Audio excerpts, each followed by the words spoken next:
Why do certain things bother you so much? Not just annoy you, but stay with you. Why does one comment, one look, one moment create this surge of emotion inside you that feels bigger than what actually happened? What you're experiencing in those moments is called a trigger. But most people don't actually understand what that means. A trigger is not the event. It's the reaction that gets activated inside of you. And that reaction is not random. It's patterned. Every human being is running subconscious patterns, ways of thinking, ways of interpreting, ways of reacting that were built long before you became aware of yourself. A lot of what shapes your subconscious was formed in your earliest years of life. In those first years of life, especially early childhood, you're not living as a fully analytical mind. You are absorbing tone, emotion, tension, safety, rejection, approval. You were learning what the world is, what people are, what you are, and most of that learning happens beneath conscious awareness, before you had language for it, before you could question it, before you could defend against it. That's why so many of our strongest reactions in adult life can feel irrational in your mind, but completely real in your body. Because the body remembers what the conscious mind has forgotten. A tone of voice, a look, being ignored, not being understood, not being seen. These don't just disappear, they get stored. All of it can form impressions deep in the subconscious, and later in life, when something in the present even slightly resembles those early imprints, your system reacts instantly, not logically, automatically. Not because you're weak, not because something is wrong with you, but because something old has been touched. And when something touches one of those patterns, you feel it as emotion. Emotion is energy in motion. It is life force moving through the body with a message. It is the inner world becoming visible. It is unprocessed meaning rising to the surface, asking to be felt, seen, and understood. Here's what's actually happening. Something happens externally. Your mind instantly interprets it. That interpretation connects to a stored pattern, and your body releases an emotional response. All of this happens in seconds, before you can think, before you can choose. That's why one person feels rejected easily, another feels disrespected, another feels controlled, another feels ignored.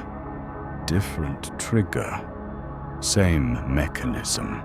In psychology, this is conditioning. In neuroscience, it's pattern recognition and prediction. In spiritual and philosophical language, this is the unconscious mind shaping your reality. You are not reacting to reality as it is. You are reacting to reality as it has been filtered through what lives inside you. That is why the reaction feels so real. Because to your system, it is real. And this is also why people project. They're not just seeing you. They're seeing their own internal patterns, wounds, fears, being reflected through you. At some point, this becomes your responsibility. Not in the sense of blame, but in the sense of consciousness. Because if you don't understand your patterns, you will keep repeating them in different situations with different people over and over again, calling it life or fate. So what do you actually do when you feel triggered? First, you don't suppress it. Don't immediately act on it. You slow down just enough to notice it. You feel where it lands in your body.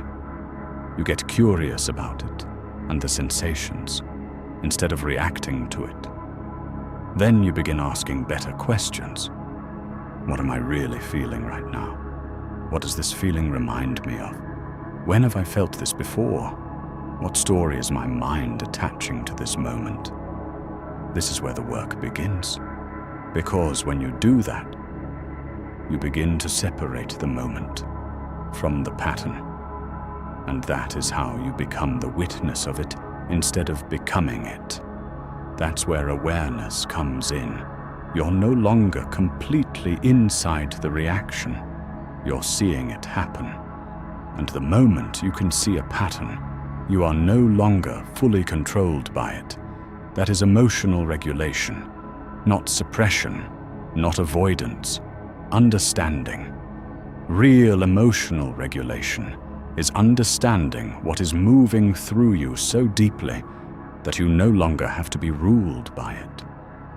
This is self-mastery, not controlling other people, not controlling the world, but to understand and regulate your own internal system.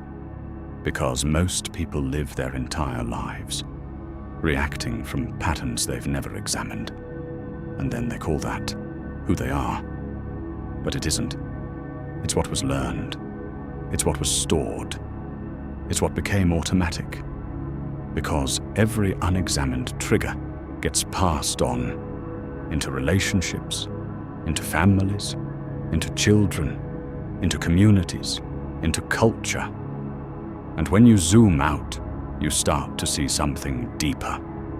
So much of what we call conflict in the world, whether in relationships, communities, or even at the level of nations, is often the result of unconscious patterns playing out at scale, unprocessed pain, unexamined reactions, people identifying so deeply with their emotions and beliefs that they act from it without awareness.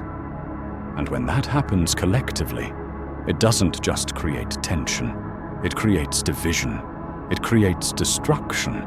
It creates cycles that repeat across generations. This is why this work matters, not just for you, but for humanity. Because if humanity is going to evolve into a higher state of being, it won't happen through information or technology alone. It will happen through consciousness, through each person doing the inner work. One person at a time, one pattern at a time, one trigger at a time. That is how collective consciousness rises. So the next time something triggers you, don't just react. Observe it, feel it, get honest and understand it. Because what you're feeling in that moment may be the exact thing that is asking to be healed. And the more of us who are willing to do that work, the closer we move toward a more conscious human.